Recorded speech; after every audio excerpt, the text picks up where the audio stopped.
안녕하세요.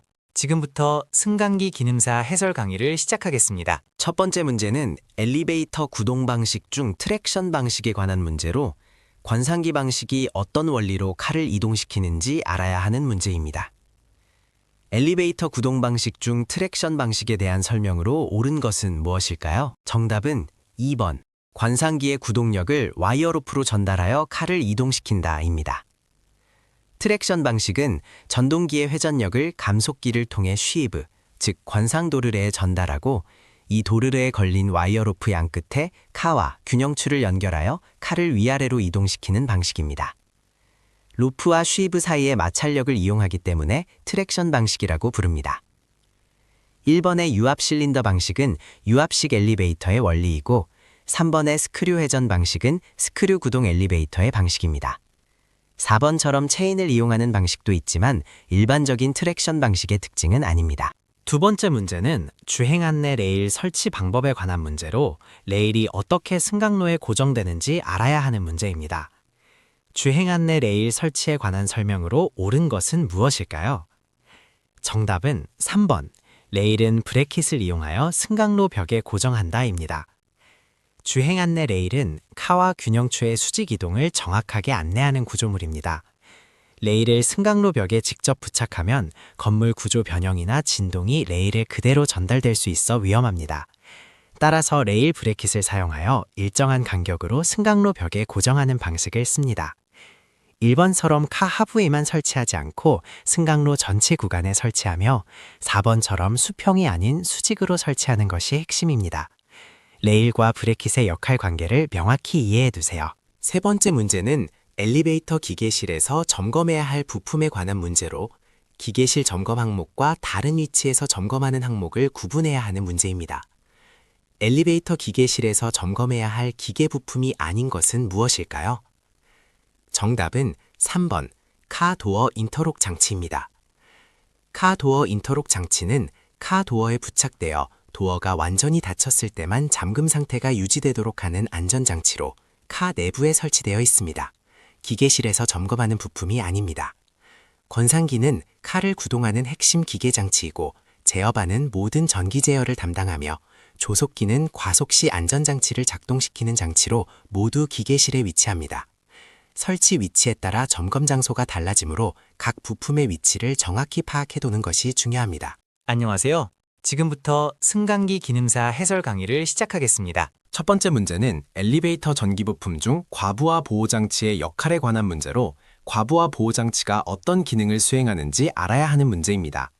엘리베이터 전기 부품 중 과부하 보호장치의 역할로 옳은 것은 무엇일까요? 정답은 2번, 전동기의 과열을 방지한다입니다. 과부하 보호장치는 전동기의 허용치를 초과하는 과전류가 흐를 때 자동으로 회로를 차단하여 전동기가 과열되는 것을 막아주는 역할을 합니다. 전동기는 과전류가 흐르면 열이 발생하고 절연체가 손상되어 고장이나 화재로 이어질 수 있습니다. 속도 제어는 인버터나 제어반의 역할이고 도어 개폐 속도 조절은 도어 제어 시스템의 역할이며 비상정지 시 브레이크 작동은 안전회로 및 브레이크 장치의 역할입니다. 과부하 보호장치는 전동기 보호에 특화된 전기안전 부품이라는 점을 명확히 이해해두세요. 두 번째 문제는 링크 기구의 특성에 관한 문제로 링크 기구의 올바른 특성과 틀린 설명을 구분할 수 있어야 하는 문제입니다. 링크 기구에 대한 설명으로 옳지 않은 것은 무엇일까요? 정답은 4번. 링크 기구는 항상 일정한 속도비를 유지한다 입니다. 링크 기구는 회전 운동을 직선 운동으로 바꾸거나 힘의 방향을 변환하는 기계적 연결 구조입니다. 크랭크와 락커가 대표적인 예이며 엘리베이터 도어 개폐 메커니즘에도 활용됩니다. 그러나 링크 기구는 회전 각도에 따라 속도 전달 비율이 계속 변하는 특성이 있어 일정한 속도비를 유지하지 않습니다. 일정한 속도비를 유지하는 것은 기어 장치의 특성입니다. 링크 기구와 기어의 이 차이점은 시험에서 자주 혼동되는 포인트이므로 링크 기구는 속도비가 변한다는 점을 반드시 기억해 두세요. 세 번째 문제는 베어링의 종류와 특성에 관한 문제로 각 베어링의 접촉 방식과 하중 지지 특성을 알아야 하는 문제입니다. 베어링의 종류와 특성에 대한 설명으로 옳지 않은 것은 무엇일까요? 정답은 4번. 테이퍼 롤러 베어링은 축방향 하중을 지지할 수 없다입니다. 테이퍼 롤러 베어링은 롤러가 경사지게 배열된 구조로 반경방향 하중과 축방향 하중 모두를 동시에 지지할 수 있는 베어링입니다. 자동차 바퀴 허브나 기계 감속기 등 복합 하중이 걸리는 곳에 많이 사용됩니다. 볼 베어링은 구슬과 궤도면이 점 접촉을 하여 마찰이 적고, 롤러 베어링은 선 접촉을 하여 하중 지지력이 큽니다. 전월 베어링은 축이 기름막 위에서 미끄러지는 슬라이딩 베어링의 일종입니다. 테이퍼 롤러 베어링의 핵심은 축방향과 반경방향 하중을 모두 지지할 수 있다는 점입니다. 안녕하세요.